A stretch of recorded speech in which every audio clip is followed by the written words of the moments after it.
नमस्कार बाजार आज और कल में आप सभी का स्वागत है। मैं हूं स्वाति रायना। बताएंगे बाजार में आज का पूरा एक्शन, साथ ही कल के लिए स्ट्रैटेजी और शेयरों में कमाई के शानदार मौके।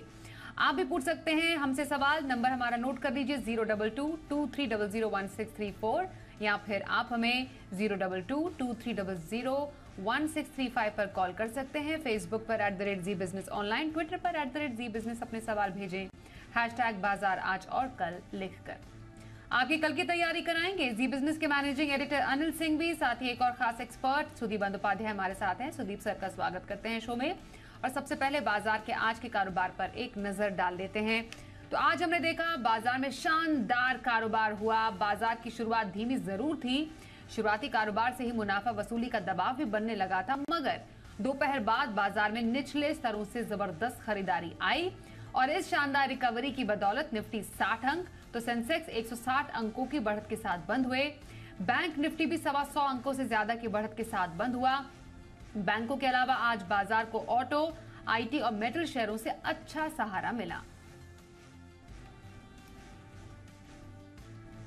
और जी बिजनेस के मैनेजिंग एडिटर अनिल सिंघवी से समझते हैं आज बाजार में इतनी शानदार रिकवरी आई कैसे। दुनिया भर के बाजारों से कमजोर संकेतों के चलते भारतीय बाजार में दूसरे दिन भी लगातार कमजोरी के साथ शुरुआत के सारे आसार थे। कल आपने कमजोर सेशन देखा। अमेरिकी बाजारों में देर रात कल कारोबार बंद था, छुट्टी का माहौल था, लेकिन अमेरिकी फ्यूचर्स लगातार नीचे ट्रेड करते हुए दिख रहे थे और एशियाई बाजारों पर भी था दबाव। इसके साथ साथ कल एफआईज की तरफ से बिकवाली के आंकड़े आते दिखे।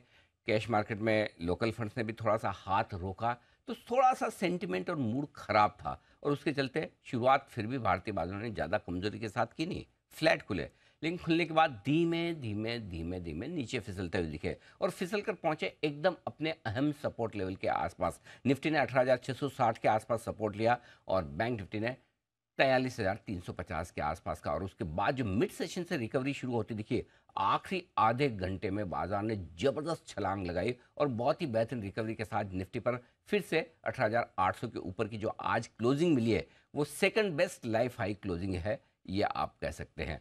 और बैंक निफ्टी भी 43,800 के बेहद करीब बंद होता दिखा। सेंसेक्स में भी अच्छा फायदा देखने को मिला। लेकिन आज की हाईलाइट थी इन इंडेक्स के बाहर स्मॉल और मिड कैप शेयर। सुबह से ही कमजोर सेंटीमेंट के बावजूद मिड कैप और स्मॉल कैप शेयरों ने बिल्कुल खरीदारी का रुझान बनाए रखा और लगातार दोनों ही इंडेक्स ज़्यादातर समय लाल निशान के बजाय हरे निशान में ही ट्रेड करते हुए दिखे। बढ़ने वाले शेयरों की संख्या दिन भर ज़्यादा रही और दिन के अंत तक ये अच्छी खासी बढ़ती हुई नजर आई। सबसे बड़ी बात यह कि एक, रिकवरी आपकी पूरी की पूरी स्क्रीन पर होती दिखे। दूसरा, इस रिकवरी में ग्लोबल सपोर्ट ज़्यादा था नहीं। और तीसरा, ये रिकवरी तब होती दिखे जब बड़ी ब्लॉक डील्स हो रही हैं, सप्लाई काफ़ी है। एफआईज की तरफ से थोड़ा सा बिकवाली का आंकड़ा भी आता दिखा। जून महीने का सबसे ज़्यादा बिकवाली का आंकड़ा कल का था। उसके बावजूद भारतीय बाजारों का रिकवर होना और 18,800 के ऊपर बंद होना कल के लिए बाजार में ट्रेडर्स का कॉन्फिडेंस दिखाता है। और अब आइए बढ़ते हैं आगे और हमारे आज के एक्सपर्ट सुदीप बंदोपाध्याय से समझते हैं क्या है उनकी बाजार पर राय। सुदीप सर, बाजार में अच्छी रिकवरी आज देखने को मिली सेकेंड हाफ में। फिलहाल अभी क्या बाजार की चाल आप समझते हैं आने वाले दिनों के लिए? स्वाति जी, मैं पहले हफ्ते भी आप लोगों से जिक्र कर चुका हूं कि जो बाजार में हाई लेवल पे थोड़ा बहुत बिकवाली आता है वो बाजार के हेल्थ के लिए अच्छा है, क्योंकि एक लेवल तक मार्केट ऊपर जाने के बाद कंटिन्यूअस अपसाइड मूवमेंट होने के बाद थोड़ा बहुत consolidation, profit booking actually healthy sign है और वही हो रहा है। एक ऑल टाइम हाई के आसपास आके मार्केट थोड़ा रुक रहा है, थोड़ा कंसोलिडेट कर रहा है, तो इसमें बहुत बड़ी घबराने की कोई बात नहीं है, दिक्कत की कोई बात नहीं है।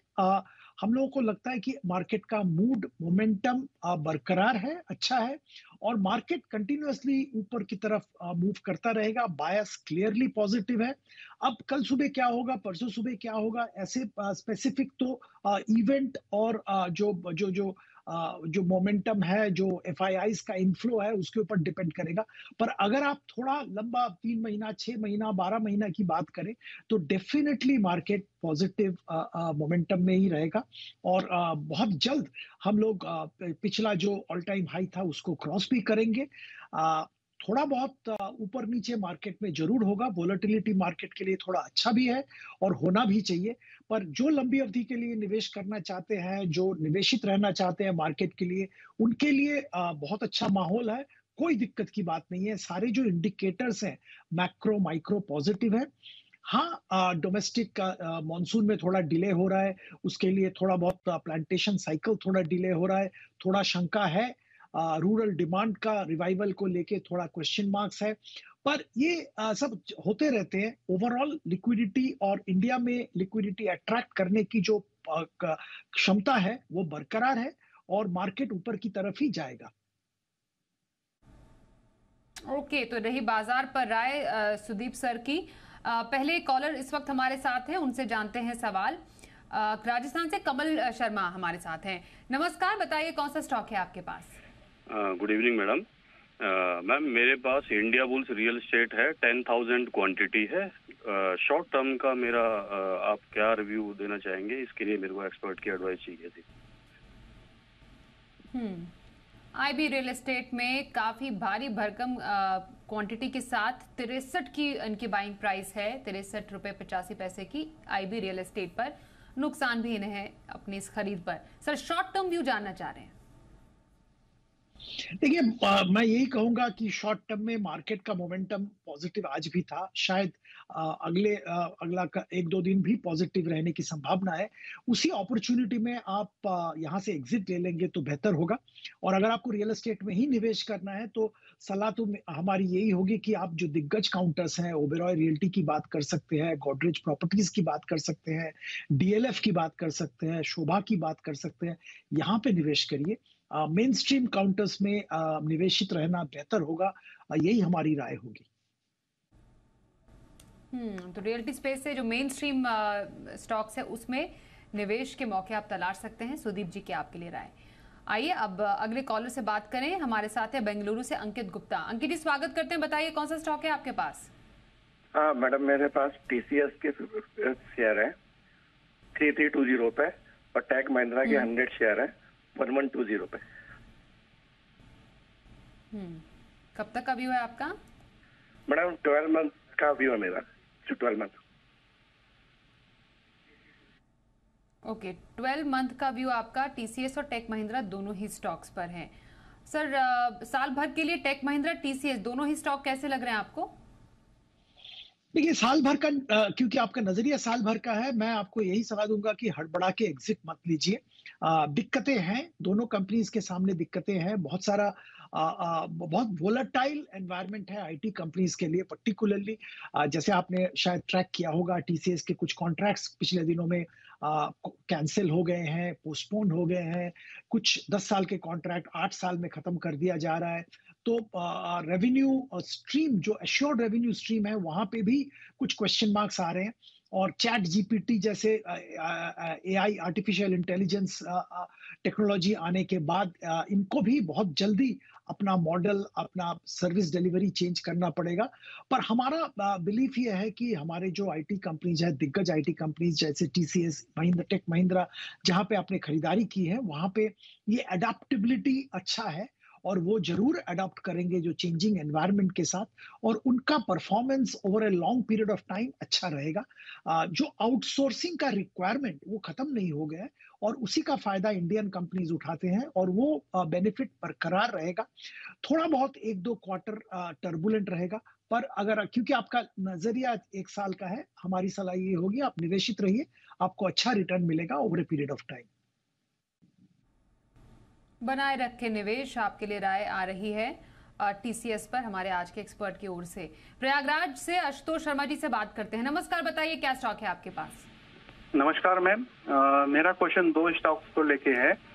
एक जेके पेपर मेरे पास है, 50 स्टॉक्स हैं 350 के रेट पे और लॉन्ग टर्म नजरिया है। और ईट पैरी है, 50 स्टॉक्स हैं 490 के रेट पे, इसका भी लॉन्ग टर्म नजरिया है। तो दोनों स्टॉक के विषय में क्या रणनीति रहे वो थोड़ा जानना चाहता हूँ। ओके, जेके पेपर से सर शुरुआत करते हैं और एआईडी पैरी दूसरा स्टॉक है हमारे इन दर्शक का। सर, लॉन्ग टर्म के लिए कैसे फंडामेंटल स्टॉक के? दोनों शेयर्स लॉन्ग टर्म के लिए अच्छे हैं। पेपर इंडस्ट्री में बहुत सारे दिक्कतें हम लोगों ने पिछले कुछ महीनों में देखा है और इसी के कारण सारे पेपर कंपनीज के शेयर थोड़ा नीचे चले गए थे। पर क्योंकि आपका नजरिया लंबी अवधि का है और इंडिया ग्रोइंग मार्केट है, इकोनॉमी रैपिडली ग्रो कर रहा है और इंडिया आने वाले दिनों में बहुत बड़ा मैन्युफैक्चरिंग हब बनने की संभावना है और इसका फायदा पेपर इंडस्ट्री को भी मिलेगा, यही हम लोगों का जो बिलीफ है। तो आप जेके पेपर में निवेशित रहिए। ईआईडी पैरी शुगर इंडस्ट्री से जुड़ा हुआ है और इस क्षेत्र में हम लोग बिलीव करते हैं कि एक स्ट्रक्चरल चेंज आ गया है। इथेनॉल ब्लेंडिंग पॉलिसी सरकार की तरफ से जो चेंज किया गया है, इंक्रीमेंटल इथेनॉल ब्लेंडिंग का परमिशन दिया गया है, इससे लॉन्ग टर्म में शुगर इंडस्ट्री को बहुत बेनिफिट होगा। इसके अलावा यहाँ ये भी कहना चाहेंगे कि ईआईडी पैरी में अच्छे खासे इन्वेस्टमेंट्स हैं, इनकी इन्वेस्टमेंट पोर्टफोलियो भी तगड़ा है और वहां पे जो जहां पे इनका होल्डिंग है वो सेक्टर, वो कंपनीज फर्टिलाइजर रिलेटेड इन्वेस्टमेंट्स बहुत ज्यादा है और वहां पे भी बहुत अच्छा परफॉर्मेंस चल रहा है। तो ओवरऑल ईआईडी पैरी में हम लोग बाइंग का रिकमेंडेशन दे रहे हैं। आपके पास तो शेयर है, आप जरूर निवेशित रहिए। जी, तो आपके दोनों स्टॉक्स पर रही राय हमारे आज के एक्सपर्ट की ओर से। अगले कॉलर से बात करें, यमुनानगर से शालू हमारे साथ है। नमस्कार, कौन सा स्टॉक है आपके पास? हेलो हेलो जी, पूछिए सवाल। हाँ जी, मेरे पास लिंडे की 10 शेयर्स है एंड डिक्सन की 8 शेयर्स है। बाइंग प्राइस बताइए लिंडे तो और लिंडे डिक्सन मैंने की। लिया है 3932 एंड डिक्सन 8 शेयर्स है 2951। So just want to check कि मुझे अब आगे क्या करना चाहिए। कोई व्यू आपने रखा कि दोनों स्टॉक्स कब तक रखना चाह रही हैं? आपको तो अच्छा मुनाफा है, खासतौर पर डिक्सन टेक में। नहीं, मुझे बस ये पूछना है, it's a time to book profit और I should wait for a more gain. Okay, क्या और गेन का इंतजार करें? सुदीप सर, डिक्सन टेक में अच्छा मुनाफा कमाया है क्योंकि इनकी खरीद से काफी ऊपर फिलहाल स्टॉक है और लिंडे इंडिया में भी अच्छा मुनाफा इनके हाथ में, क्या करें? देखिए, आपका नजरिया अगर शॉर्ट टर्म का था तो शायद आप प्रॉफिट बुक करके अपना मुनाफा वसूल कर सकते हैं। पर अगर आप लंबी अवधि के लिए निवेश कर रहे हैं, अपना पोर्टफोलियो बना रहे हैं, तो दोनों अच्छे शेयर्स हैं। जैसे आप जानते हैं, लिंडे एक अपना गैस सेक्टर में, ऑक्सीजन सेक्टर में दिग्गज कंपनी है और इनका जो प्रोडक्ट है, जो गैस, इंडस्ट्रियल गैस कहा जाता है, वो ऑक्सीजन प्लस अदर गैसेस जो बनाते हैं, वो इंडस्ट्रियल कंपनीज को बहुत जरूरत होता है और लिंडे इस मामले में ग्लोबली एक जाना माना नाम है। परफॉर्मेंस अच्छा है और आने वाले दिनों में भी, क्योंकि इंडिया का इंडस्ट्रियलाइजेशन हो रहा है, स्टील इंडस्ट्री में डिमांड बढ़ रहा है, बाकी सारे हेवी इंडस्ट्रीज में भी डिमांड बढ़ रहा है और परफॉर्मेंस आने वाले दिनों में भी अच्छा रहेगा, ये उम्मीद है। सिमिलरली मैं दूसरा आपका जो शेयर है डिक्सन, वहां पे भी ये कहूंगा कि इंडिया एक बहुत बड़ा आउटसोर्सिंग हब बन रहा है और इसके कारण डिक्सन, जो कि बहुत बड़ा रोल प्ले कर रहा है इलेक्ट्रॉनिक आउटसोर्सिंग, इलेक्ट्रॉनिक मैन्युफैक्चरिंग में, वहां पे आने वाले दिनों में अच्छा खासा नतीजा दिखाने की संभावना है। पर दोनों जगह पे मैं आपको ये कहूंगा कि वैल्यूएशन के लिहाज से अभी थोड़ा फुल लग रहा है, तो बहुत आपका नजरिया अगर 1 साल प्लस का नहीं है तो आप मौका देख के प्रॉफिट बुक करिए। अगर आपका नजरिया 2, 3, 5 साल का है तो आप बेझिझक निवेशित रहिए। ये रही आपके स्टॉक्स पर राय सुदीप सर की। अगले कॉलर से बात करते हैं। इस वक्त हमारे साथ है मुंबई से उमेश गुंडालिया। नमस्कार, बताइए कौन सा स्टॉक है आपके पास? हेलो जी उमेश जी, सवाल पूछिए। मैडम, मेरे पास MRPL के 3000 शेयर है और 65 के प्राइस पे और मेरे पास टाटा स्टील है 10,104 के प्राइस पे। हेलो, क्या व्यू है दोनों ही इस पे? कब तक रखना चाह रहे हैं दोनों स्टॉक्स? लॉन्ग टर्म के लिए है, 3 to 5 ईयर के लिए। 3 to 5 इयर्स के लिए। टाटा स्टील की एक बार बाइंग प्राइस फिर से बताएंगे? 104। ओके, 104, ठीक है सर। लॉन्ग टर्म के लिए MRPL टाटा स्टील कैसे लग रहे हैं? दोनों में मुनाफे में मेरा सजेशन तो ये होगा कि लॉन्ग टर्म के लिए टाटा स्टील बहुत अच्छा है। आप यहाँ पे निवेशित रहिए। आपने स्टील इंडस्ट्री का दिग्गज कंपनी का शेयर में खरीदारी की है और इसमें तो लॉन्ग टर्म में बहुत ही अच्छा आएगा। इनका जो जमशेदपुर फैसिलिटी है, lowest cost producer of steel in the world है। क्वालिटी भी बेहतरीन है, मैनेजमेंट क्वालिटी भी टॉप क्लास है। जो जो जो लॉस मेकिंग इंटरनेशनल एक्सपोजर्स थे, ऑपरेशंस थे, वहां से धीरे धीरे इन्होंने एग्जिट लिया है। अपना बैलेंस शीट बहुत क्लीन किया है, डेट सिग्निफिकेंटली रिड्यूस किया है। तो टाटा स्टील में तो सारे इंग्रेडिएंट्स है अच्छा रिटर्न देने का over a period of time, तो निवेशित रहिए। एमआरपीएल के बारे में मैं ये कहूंगा कि जैसे आपने टाटा स्टील में स्टील सेक्टर का दिग्गज कंपनी का शेयर खरीदा है, वैसे इस सेक्टर में भी आपके लिए मेरी सलाह तो ये होगी कि आप एमआरपीएल में प्रॉफिट बुक करके एग्जिट ले दीजिए। और अगर इसी रिफाइनिंग सेक्टर और ऑयल एंड गैस सेक्टर के साथ आपको जुड़े रहना है लॉन्ग टर्म के लिए, तो आप शायद रिलायंस के शेयर में खरीदारी कर सकते हैं। या तो आप अगर पब्लिक सेक्टर में आपको रहना है तो आप बीपीसीएल या एचपीसीएल में खरीदारी कीजिए। शॉर्ट टर्म में वोलेटिलिटी रहेगा, पर if you are looking for 2, 3, 5 साल का इन्वेस्टमेंट, कोई दिक्कत नहीं है, निवेशित रहिए, आपको अच्छा रिटर्न मिलेगा। तो टाटा स्टील में बने रहे। एमआरपीएल की जगह बीपीसीएल, एचपीसीएल, रिलायंस, ये कुछ ऐसे प्लेयर्स हैं जहां पर आप खरीदारी के मौके तलाश सकते हैं एमआरपीएल से प्रॉफिट बुक करके। आइए अगले कॉलर से बात करें। पटियाला से मनोज कुमार हमारे साथ है। नमस्कार, बताइए कौन सा स्टॉक है आपके पास? नमस्कार मैडम, मेरे पास रेस्टोरेंट ब्रांड एशिया के शेयर हैं। 3440 शेयर लिए मैंने एट द रेट ऑफ 167। और व्यू कब तक का है आपका इस स्टॉक पे? व्यू मैम 1-2 साल में रुक सकता हूँ। और एक बैक्टर्स इंतजार करने, हाँ बोलिए जी। और एक बैक्टर्स फूड के शेयर है मेरे पास, 110 शेयर है 472 के रेट में। इससे भी मैं एक दो साल स्टे कर सकता हूँ। ओके ठीक है सर। रेस्टोरेंट ब्रांड एशिया से शुरुआत करते हैं। नुकसान तो काफी है, खरीद इनकी काफी ऊंची है। 1 से 2 साल का नजरिया अगर रेस्टोरेंट ब्रांड एशिया पे रखें तो कैसा रहेगा? देखिए, आपने जैसे स्वाति जी ने जिक्र किया, आपने ऊंचे भाव पे लिया है, टॉप पे शायद ले लिया है शेयर। परफॉर्मेंस इंप्रूव हो रहा है और जैसे हम लोग जानते हैं पोस्ट कोविड एक एंटायर होटल्स, हॉस्पिटैलिटी और रेस्टोरेंट्स, ये सारे सेक्टर में, ट्रैवल टूरिज्म में बहुत अच्छा मोमेंटम वापस आया है, जिसके चलते परफॉर्मेंस इंप्रूव हो रहा है। पर आपका प्राइस अचीव करना या वो थोड़ा टाइम लगेगा। सलाह तो हमारी यही होगी कि आप अगर इसी रिलेटेड सेक्टर में रहना चाहते हैं तो वहां से आप एग्जिट ले लीजिए, लॉस बुक कर लीजिए।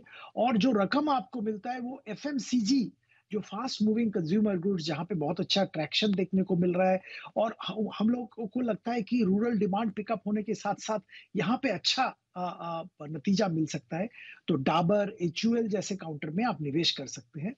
यही हमारी सलाह होगी। बेक्टर फूड के बारे में मैं ये कहूंगा आपको कि आप वहाँ पे निवेशित रहिए।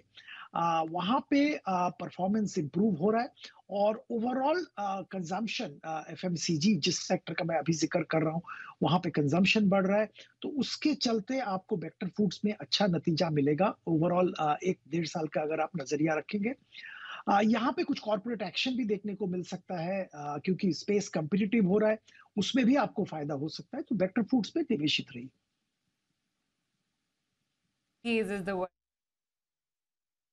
चलिए अब अगले कॉलर से बात करते हैं। पुणे से सचिन जी इस वक्त हमारे साथ हैं।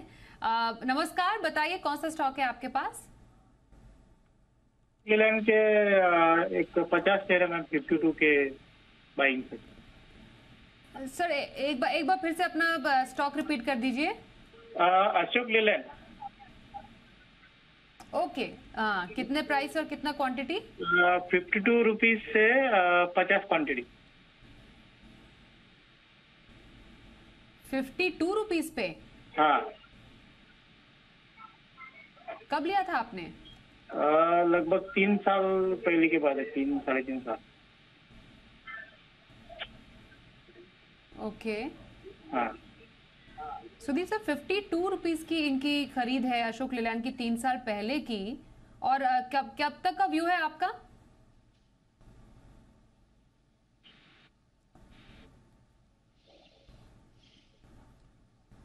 ओके, शायद बात नहीं हमारी हो पा रही इनसे। सर अशोक लेलैंड, सुदीप सर जी, इनका स्वदेश जी इन्होंने 52 रुपीज में अगर लिया है, बहुत अच्छा प्रॉफिट पे बैठे हैं, तो हमारी सलाह तो यही होगी कि प्रॉफिट एक बार बुक कर ले।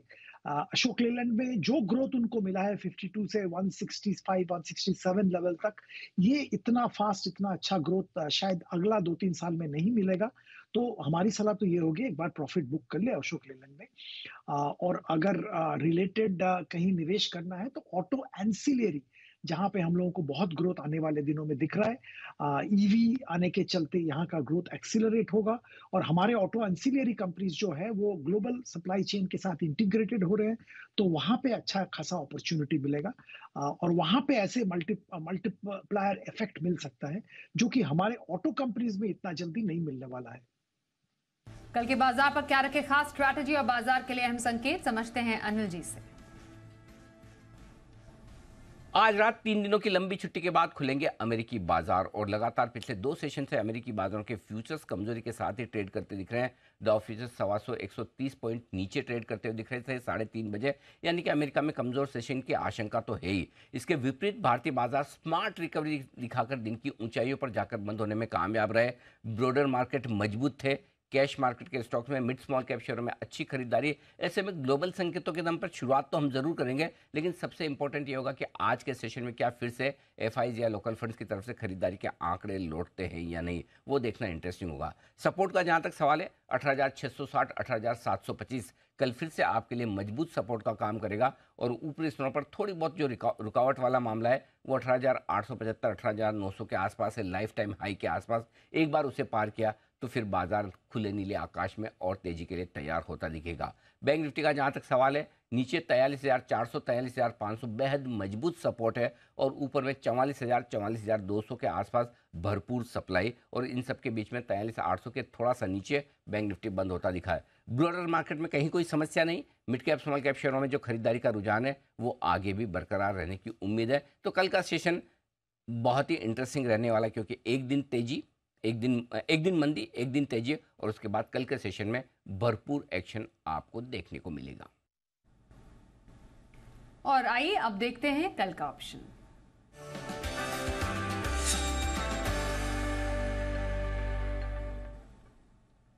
एक्सिस सिक्योरिटीज के राजेश पालविया से बात करते हैं। राजेश जी, स्वागत करते हैं आपका शो में। कल के बाजार पर कहां पर मौके नजर आ रहे हैं आपको?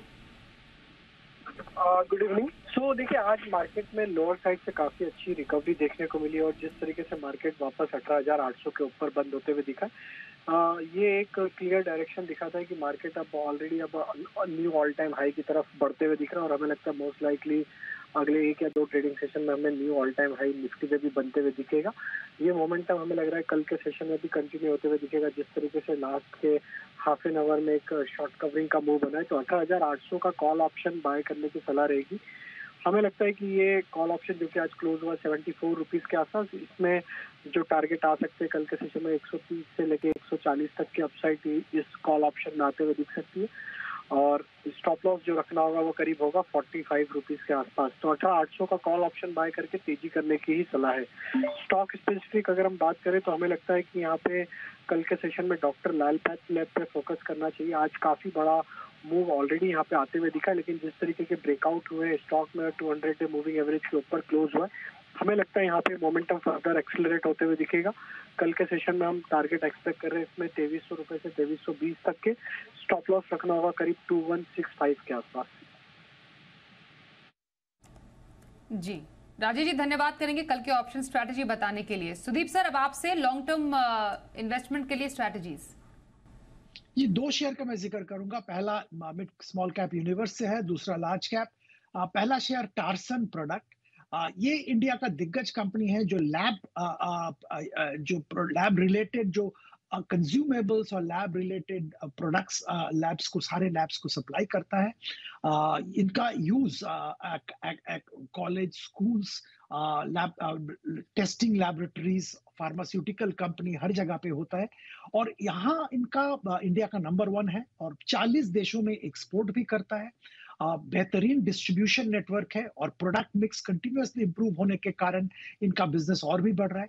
और जो एमएनसी कंपटीटर्स इनके हैं उनके कंपैरिजन में इनका प्रोडक्ट का वेरिएशन, प्रोडक्ट का मिक्स और डिस्ट्रीब्यूशन हर तरह से बेहतर है। इसके कारण इनका मार्केट शेयर गेन कंटिन्यूअसली हो रहा है। 750 रुपए का टारगेट रख के यहाँ पे हम खरीदारी की सलाह दे रहे हैं। दूसरा शेयर लार्ज कैप यूनिवर्स से जाना माना share state bank of India, यहाँ पे खरीदारी की सलाह दे रहे हैं। 700 रुपए का टारगेट 1 साल के लिए।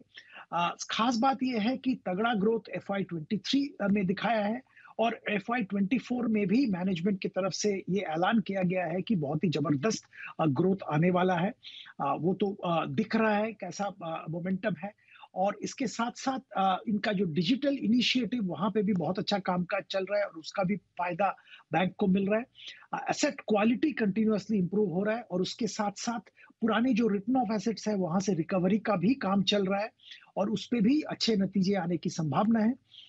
इसके अलावा और एक खास बात यह है कि इनके जो सब्सिडियरीज है जो फाइनेंशियल सर्विसेज सेक्टर से जुड़े हुए हैं, SBI कार्ड्स है, SBI लाइफ इंश्योरेंस है, SBI general insurance, SBI mutual fund, ये सारे फाइनेंशियलाइजेशन ऑफ सेविंग और प्रोटेक्शन बिजनेस में है और इसका बेनिफिट आने वाले दिनों में इकोनॉमी का जैसा डेवलपमेंट हो रहा है उससे बहुत होगा और over a period of time बहुत अच्छा वैल्यू अनलॉकिंग का अपॉर्चुनिटी बनेगा SBI के शेयर होल्डर्स के लिए थ्रू दीज सब्सिडियरीज। तो ये सारे नजर में रखते हुए यहाँ पे खरीदारी की सलाह दे रहे हैं। धन्यवाद करेंगे सुदीप सर हमारे साथ इस कार्यक्रम में शामिल होने के लिए।